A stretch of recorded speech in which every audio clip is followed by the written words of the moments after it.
Hello students, today the lesson is about related rates, and before looking the complete video, kindly subscribe the channel so that you can get notifications about the new videos. So our success criteria is to find the related rates to solve the real life problems and also describe and compare the solution method. So firstly, it is very important to understand what related rates are. So whenever we talk about the related rates, it means we are trying to find out to find out the changes that take place among the quantities with respect to times. We can compare their solutions. We can compare the quantity's progress with itself, means whether it is increasing, decreasing, expanding, compressing by the time, or we can even compare that quantity with another quantity with respect to time. Now the question arises that how can the derivatives will be taken? So we will take the derivative using the implicit differentiations concept. What do I mean by that? So for example, if this is the x and you are asked to take the derivative of x with respect to x, means take derivative with respect to x. So how do you take the derivative with respect to x? You know that the derivative of x is constant. But when we ask you to take the derivative of y with respect to x, so what do you say? That derivative of y with respect to x is dy by dx. And what is d by dx actually?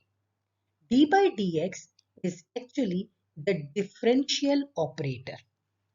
So if you remember that for the differential operator, we use the symbol d by d operator.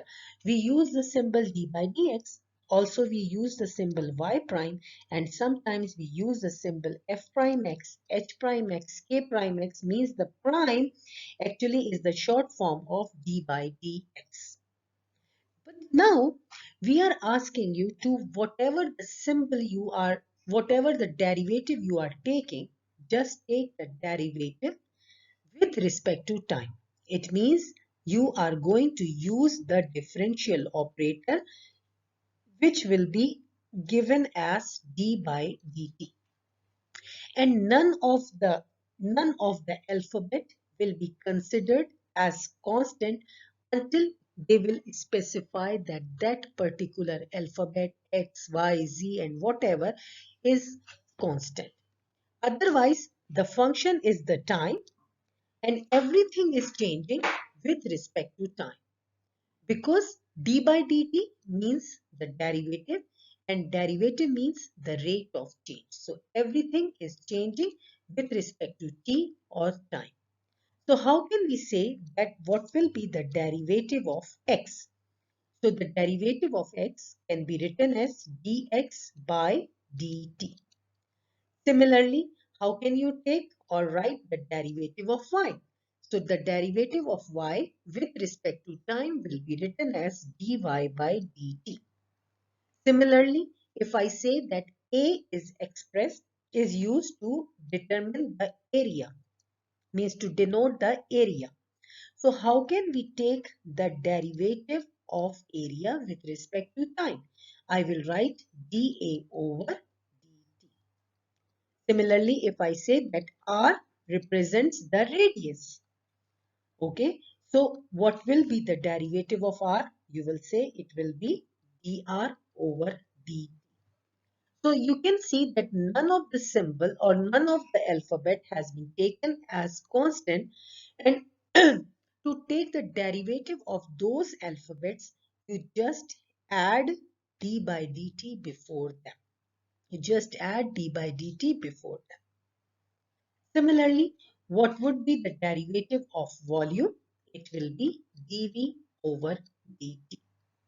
What will be the derivative of acceleration with respect to time? So it will be dA over dt. What will be derivative of side or edges of a cube? For example, if it is represented by s, so you can say it will be ds over dt. So I think that this concept is clear to you, that how can we write the differential operator before any alphabet if the power of that alphabet is 1. Let's revise one more time the concepts of derivative with respect to time using the implicit differentiation. So if I say that you have to take the derivative of everything with respect to time, it means you have to use d by dt operator. If this is the x, so the derivative with respect to time, you just said that it will be dx over dt. But what if x has a power?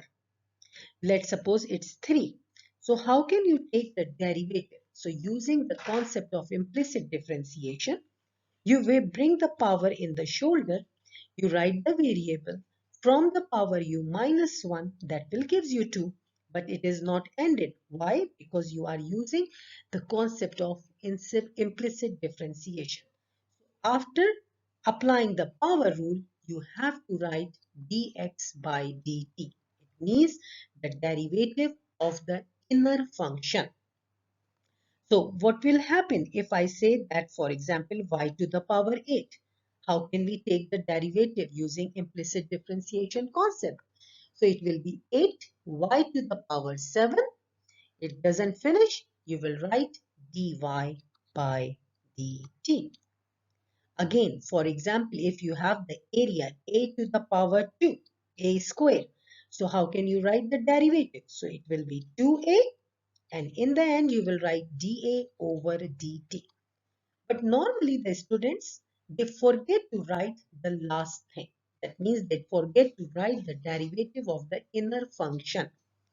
So will that of course will not give you in the end the correct answer. So please do not forget such kind of and avoid doing such kind of mistakes. Now let's see. Now let's see what will happen if I have r to the power 3 and 1 over 3 r cube. How can we take the derivative of 1 over 3 r cube? Bring the 3 here, means multiply 1 over 3 times 3. Multiply 3 by 1 over 3, which will give you 1.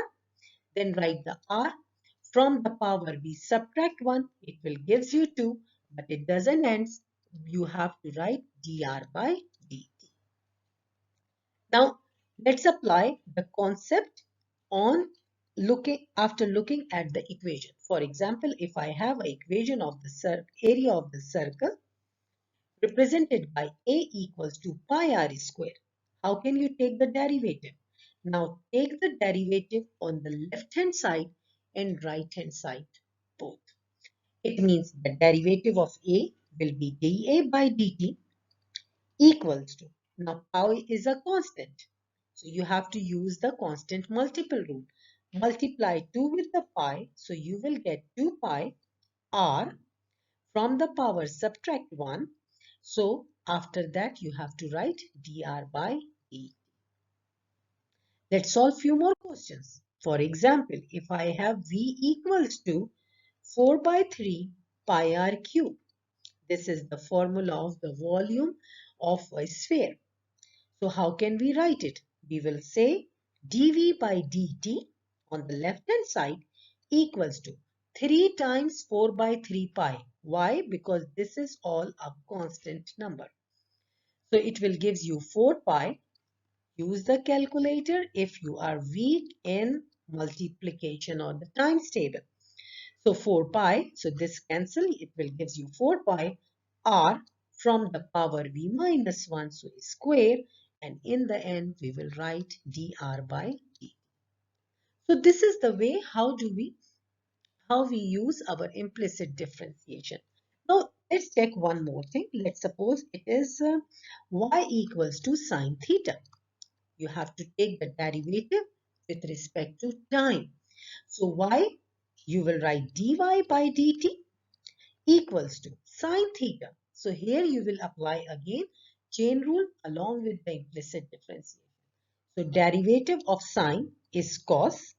Write the theta as it is and take the derivative of inner function with respect to time. You will get d theta by dt.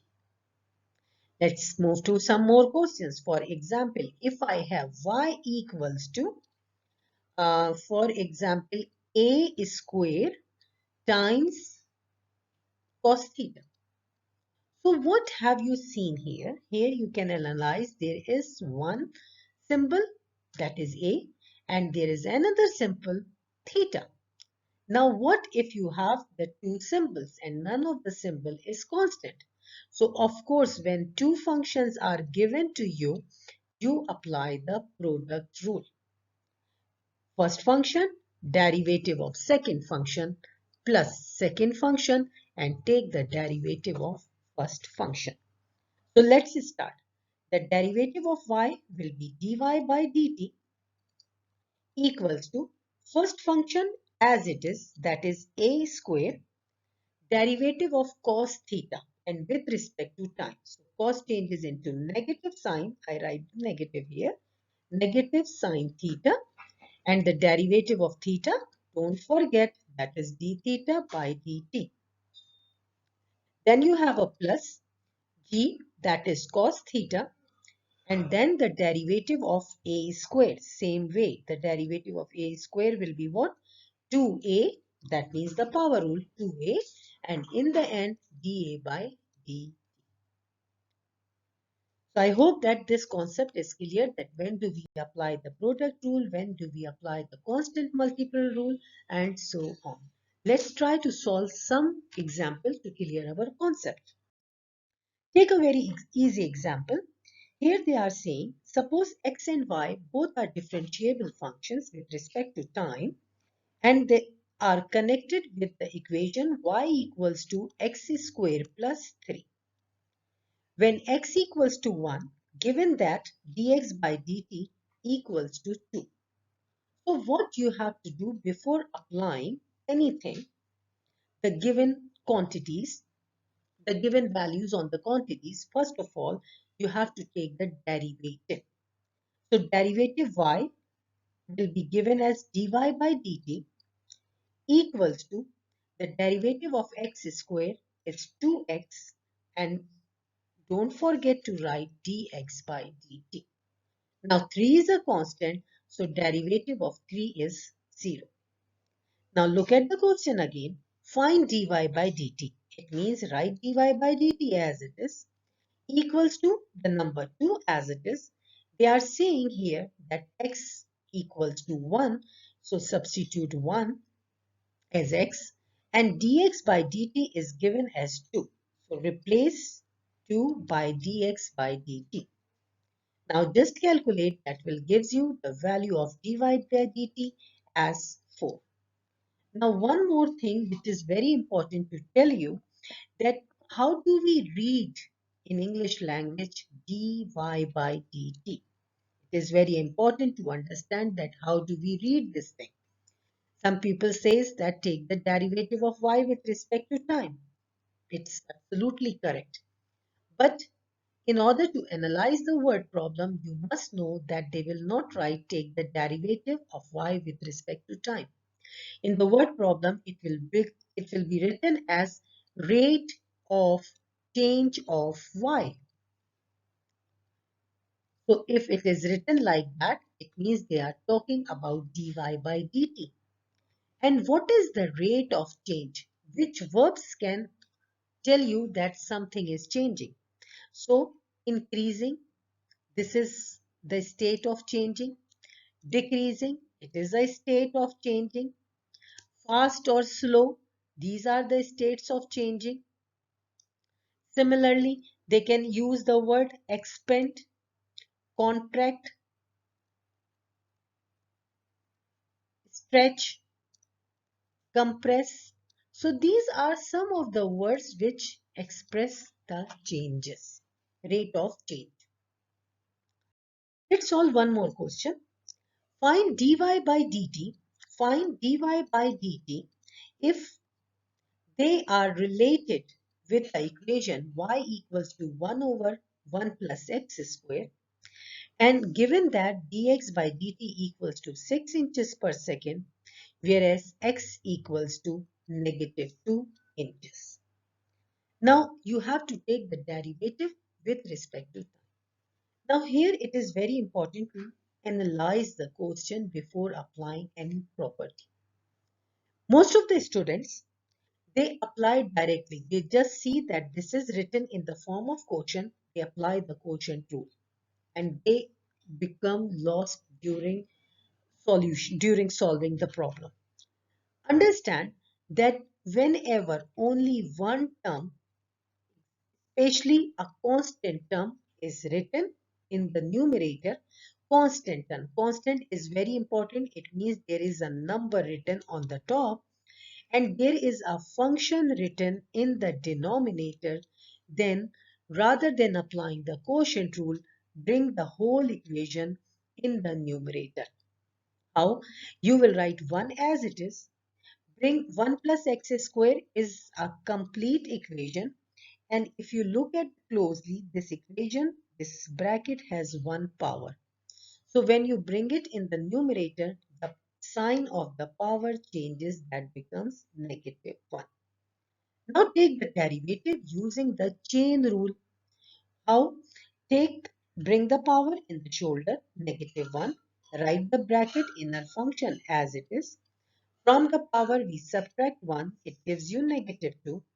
Then take the derivative of the inner function, which will give you 2x, and then don't forget to write dx by dt. Now replace all the things. So here I forgot to write the equation on the left hand side, that is dy by dt. So don't do mistakes with the mistakes which I did with here in front of you. So here 1 plus what is x? X is -2. So you will write -2 square and then whole square. Then 2, the value of x is -2 and dx by dt is its 6. Now solve. So -1, that will be 2 times 2 square means 4, 4 plus 1, 5. And here you will have 5 to the power -2. And -4 times 6, it will gives you -24. -24 times -1, it will gives you 24. And 5 to the power -2 will goes in the denominator as 25. So dy by dt equals to 24 over 25. If calculators are allowed, then write the whole equation over here in the calculator to get the answer. Try to solve another question. So find dy by dt when the equation is related in the form of y equals to 10x, dx by dt equals to 3 feet per second, and the value of x is -pi by 4 feet. How will you solve this kind of question? Okay, so first thing is that you have to take the derivative calculator.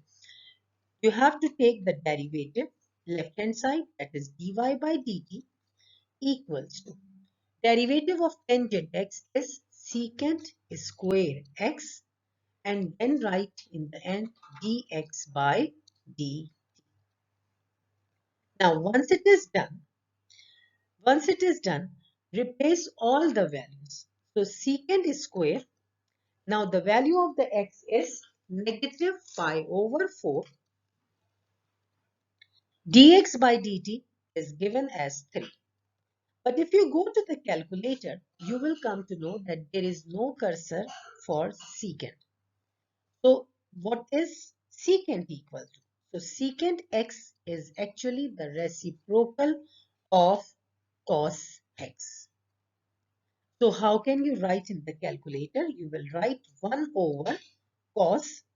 The angle is -pi over 4. Don't write the square on the cos. In the calculator, you have to write overall square times 3. Use the calculator and get the answer. So I am also using the calculator. Kindly write down 3 divided by, in the bracket write cos -pi over 4 cos, and when you write the angle -pi over 4, please don't forget to write the brackets. Okay, close the bracket, put the square on the top, and your answer will be 6. But that make sure that you wrote everything in your calculator must be in radian mode. So here is our answer, feet per second. Now let's try another question. X and Y. What will happen if the two functions are written together?